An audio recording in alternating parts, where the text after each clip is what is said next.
ओम नमो भगवते वासुदेवाय नमः।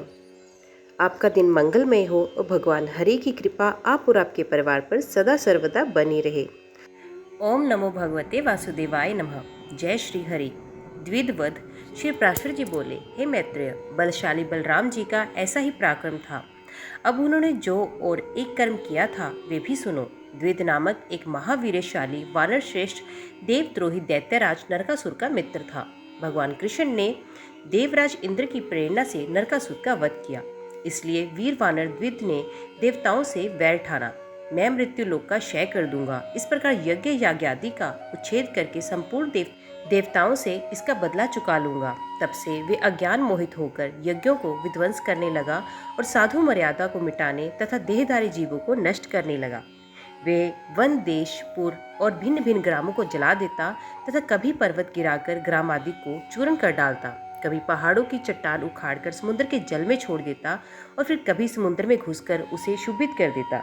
हे द्विज, उससे शुभित हुआ समुद्र ऊंची ऊंची तरंगों से उठकर अति वेग से युक्त हो अपने तीव्रती ग्राम और पुर आदि को डुबो देता।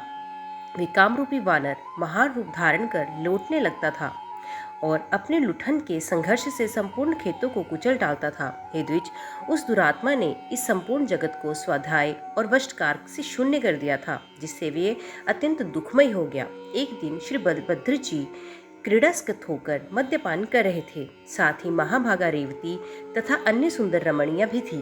उस समय रमणी रत्नों के बीच में शोभायमान यदुश्रेष्ठ बलराम जी उनके द्वारा उच्च स्वर से गान किए जाते हुए इस प्रकार रमण कर रहे थे जैसे मंदराचल पर कुबेर। इसी समय वहां द्विद वानर आया और श्री हलधर के हल और मुसल लेकर उनके सामने ही उनकी नकल करने लगा। फिर दुरात्मा वानर उन स्त्रियों की ओर देख देख कर हंसने लगा और उसने मदिरा से भरे हुए घड़े फोड़कर फेंक दिए।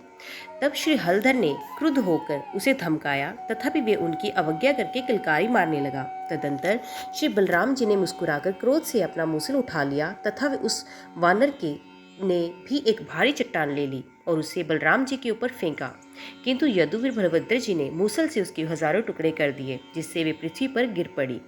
तब उस वानर ने बलराम जी के मूसल का वार चुप बचाकर रोषपूर्ण अत्यंत वेग से उनकी छाती में घूंसा मारा। तत्पश्चात बलभद्र जी ने भी क्रुद्ध होकर द्विद के सर में घूंसा मारा, जिससे वे रुधिर वमन करता हुआ निर्जीव होकर पृथ्वी पर गिर पड़ा। हे मैत्रेय, उसके गिरते समय उसके शरीर का आघात पाकर इंद्र वज्र से विदीर्ण होने के समान उस पर्वत के शिखर के सैकड़ों टुकड़े हो गए। उस समय देवता लोग बलराम जी के ऊपर फूल बरसाने लगे और वहां आकर आपने ये बड़ा अच्छा किया ऐसा कहकर उनकी प्रशंसा करने लगे। हे वीर दैत्य के पक्ष के उपकारक, इस दुष्ट वानर के ने संसार को बड़ा कष्ट दे रखा था। ये बड़े ही सौभाग्य का विषय है कि आज ये मारा गया। ऐसा कहकर ग्रहण को सहत देवगण अत्यंत हर्षपूर्वक स्वर्ग लोक को चले गए।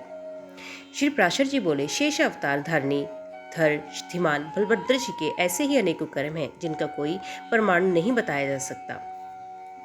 ऋषियों का शाप, यदुवंश विनाश तथा भगवान का स्वधाम सिधारना।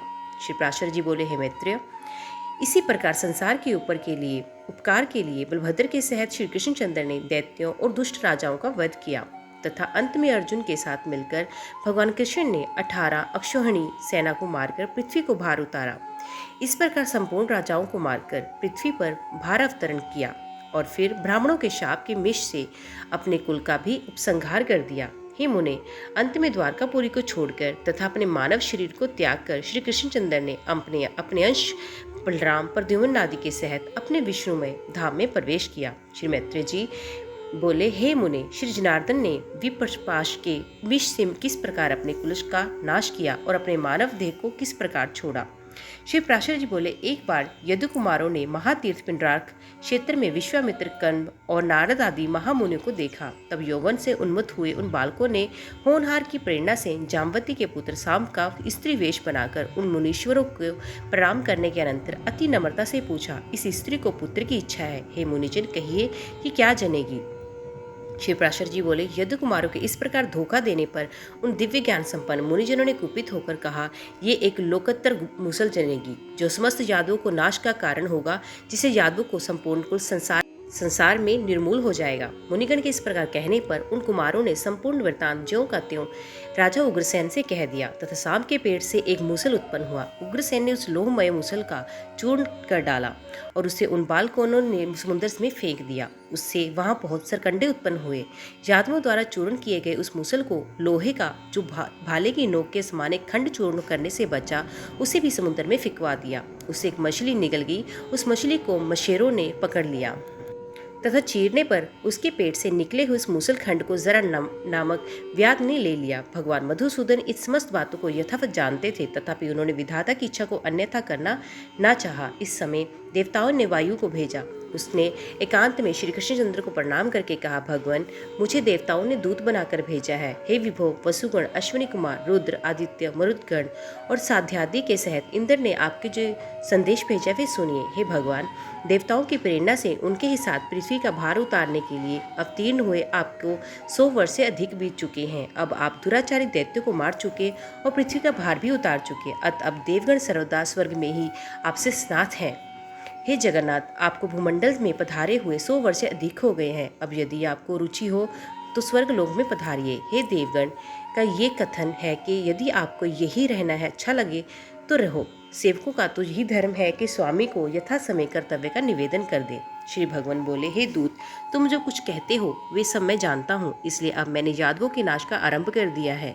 इन यादवों का संहार हुए बिना अभी तक पृथ्वी का भार हल्का नहीं हुआ। अतः 7 रात्रि के भीतर पृथ्वी का भार उतार कर मैं शीघ्र ही वहीं आऊँगा। जिस प्रकार द्वारका की भूमि मैंने समुद्र से मांगी थी, उसे उसी प्रकार उसे लौटाकर तथा यादवों का उपसंहार कर मैं स्वर्गलोक में आऊंगा। अब देवराज इंद्र और देवताओं को ये समझना चाहिए कि संघर्षण के सहित मैं मनुष्य शरीर को छोड़कर स्वर्ग पहुंच ही चुका हूँ। पृथ्वी के भारभूत जो जरासंध आदि अन्य राजागण मारे गए हैं, ये पद यदु कुमार भी उनसे कम नहीं है। अतः तुम देवताओं से जाकर कहो कि मैं पृथ्वी के इस महाभारत को उतार कर ही देवलोक का पालन करने के लिए स्वर्ग में आऊंगा। श्री पराशर जी बोले, हे मैत्रेय, भगवान वासुदेव के इस प्रकार कहने पर देवदूत वायु उन्हें प्रणाम करके अपनी दिव्य गति से देवराज के पास चले गए। भगवान ने देखा कि द्वारकापुरी में रात दिन नाश के सूचक दिव्य, भौम और अंतरिक्ष संबंधी महान उत्पात हो रहे हैं। उन उत्पातों को देखकर भगवान ने यादवों से कहा, देखो ये कैसा घोर उपद्रव हो रहे हैं, चलो शीघ्र ही इनकी शांति के लिए प्रभा क्षेत्र को चले। श्री पराशर जी बोले, कृष्णचंद्र के ऐसा कहने पर महाभागवत यादव श्रेष्ठ उद्धव ने श्री हरि को प्रणाम करके कहा, भगवान, मुझे ऐसा प्रतीत होता है कि अब आप इस कुल का नाश करेंगे, क्योंकि हे अच्युत, इस समय सब और इसका नाश के सूचक कारण दिखाई दे रहे हैं।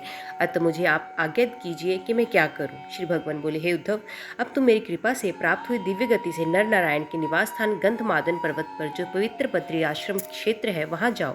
पृथ्वी तल पर वही सबसे पावन स्थान है। वहां पर मुझ में चित्त लगा तुम मेरी कृपा से सिद्धि प्राप्त करोगे। अब मैं इस कुल का संहार करके स्वर्गलोक को चला जाऊंगा। मेरे छोड़ देने पर संपूर्ण द्वारका का समुद्र जल में डुबो देगा। मुझसे भय मानने के कारण केवल मेरे भवन को छोड़ देगा। अपने इस भवन में से मैं भक्तों का हित कामना से सदा निवास करता हूँ। श्री पराशर जी बोले, भगवान के ऐसा कहने पर उद्धव जी उन्हें प्रणाम कर तुरंत ही उनके बतलाए हुए तपोवन श्री नर नारायण के स्थान को चले गए। हे द्विज, तदंतर कृष्ण और बलराम आदि के सहित संपूर्ण यादव शीघ्रगामी रथों पर चढ़कर प्रभा क्षेत्र में आए। वहां पहुंचकर कुकर, अंधक, वृषण आदि वंशों के समस्त यादवों ने कृष्णचंद्र की प्रेरणा से महापान और भोजन किया। पान करते समय उनमें परस्पर कुछ विवाद हो जाने से कुछ वहां कुवाक्य रूप उद्धन युक्त प्रलयकाली कलहाग्नि धधक उठी। श्री मैत्री जी बोले, हे द्विज, अपना अपना भोजन करते हुए यादवों ने में किस कारण से कलह अथवा संघर्ष हुआ सो आप कहिए। श्री पराशर जी बोले, मेरा भोजन शुद्ध है, तेरा अच्छा नहीं। इस पर भोजन के अच्छे बुरे की चर्चा करते करते उनमें परस्पर विवाद और हाथापाई हो गई। तब वे दैवी प्रेरणा से विवश होकर आपस में क्रोध से रक्त नेत्र हुए, एक दूसरे पर शस्त्र प्रहार करने लगे। और अब जब अस्त्र समाप्त हो गए तो पास ही में उगे हुए सरकंडे ले लिए। उनके हाथ में लगे हुए वे सरकंडे वज्र के समान प्रतीत होते थे। उन वज्र तुल्य सरकंडों से ही वे उस दारुण युद्ध में एक दूसरे पर प्रहार करने लगे। हे द्विज, प्रद्युम्न और साम आदि कृष्ण पुत्रगण कृतवर्मा, सात्यक, निरुद्ध आदि तथा पृथु, विप्रतु, चारुवर्मा, चारुक और अक्रूर आदि यादवगण एक दूसरे पर एक रूपी वज्रों से प्रहार करने लगे। जब श्री हरि ने उन्हें आपस में लड़ने से रोका तो उन्होंने उन्हें अपनी प्रतिपक्षी का सहायक होकर आए हुए समझा और एक दूसरे को मारने लगे। कृष्णचंद्र ने भी कुपित होकर उनका वध करने के लिए एक मुट्ठी सरकंडे उठा लिए। वे मुट्ठी भर सरकंडे लोहे के मूल हो गए। उस मूसल रूप सरकंडों से कृष्णचंद्र संपूर्ण आतताई यादवों को मारने लगे तथा अन्य समस्त यादव भी वहां आकर एक दूसरे को मारने लगे। हे द्विज, तदंतर भगवान कृष्णचंद्र का जैत्र नामक रथ घोड़ों से आकृष्ट हो दारुक को देखते देखते समुद्र के मध्य पर ले चला गया। इसके पश्चात भगवान के शंख, चक्र, गदा, शांग, तरकश, खड्ग आदि आयुध श्री हरि की प्रदक्षिणा का सूर्य मार्ग से चले गए। हे महामुने, एक क्षण में ही महात्मा कृष्णचंद्र ने उनके सारथी दारू को छोड़कर और कोई यदुवंशु जीवित ना बचा, उन दोनों ने वहां घूमते हुए देखा कि श्री बलराम जी ने एक वृक्ष के तले पे बैठे हैं और उनके मुख से एक बहुत बड़ा सर्प निकल रहा है। वे विशाल फणधारी सर्प उनके मुख से निकलकर सिद्ध और नागों से पूजित हुआ समुद्र की ओर गया। उसी समय समुद्र अर्घ्य लेकर उस महासर्प के सम्मुख उपस्थित हुआ और वे नागशीर्ष से पूजित हो समुद्र में घुस गया। इस प्रकार श्री बलराम जी का प्रायण देखकर श्री कृष्णचंद्र ने दारुक से कहा, तुम ये सब वृत्तांत उग्रसेन और वासुदेव जी को कहो। बलभद्र जी का निर्यायन, यादवों का क्षय, मैं भी योगास्थ होकर शरीर छोड़ूंगा, जाकर सुनाओ। संपूर्ण द्वारकावासी और उग्रसेन से कहना कि अब इस संपूर्ण नगरी को समुद्र डुबो देगा, इसलिए आप सब केवल अर्जुन के आगमन की प्रतीक्षा करें तथा अर्जुन के यहाँ से लौटते ही फिर भी व्यक्ति द्वारका ना रहे। जहाँ वे कुरुनंदन जाएं वहीं सब लोग चले जाएं। कुंती पुत्र अर्जुन से तुम मेरी ओर से कहना कि अपने सामर्थ्य अनुसार तुम मेरे परिवार के लोगों की रक्षा करना और तुम द्वारकावासी सभी लोगों को लेकर अर्जुन के इन भगवत वाक्यों के समाप्त होते ही वहाँ एक विमान आया। उस पर चढ़कर वे व्याध भगवान की कृपा से उसी समय में स्वर्ग को चला गया। सके चले जाने पर भगवान कृष्णचंद्र ने अपनी आत्मा को अव्यय, अचिंत्य, वसुदेव स्वरूप, अमल, अजन्मा, अमर, अप्रमेय, अख्यालात्मा और ब्रह्म स्वरूप विष्णु भगवान में लीन कर त्रिगुणात्मक गति को पार कर इस मनुष्य शरीर को छोड़ दिया। ओम नमो भगवते वासुदेवाय नमः। जय श्री हरि। तो दोस्तों, आज की वीडियो में बस इतना ही। उम्मीद करती हूँ वीडियो आपको पसंद आई होगी। वीडियो पसंद आई हो तो वीडियो को लाइक और चैनल को सब्सक्राइब जरूर कीजिएगा। तो मिलते हैं अगले अध्याय के साथ। तब तक के लिए देखते व सुनते रहिए। जय मां कंजक, जय माता दी।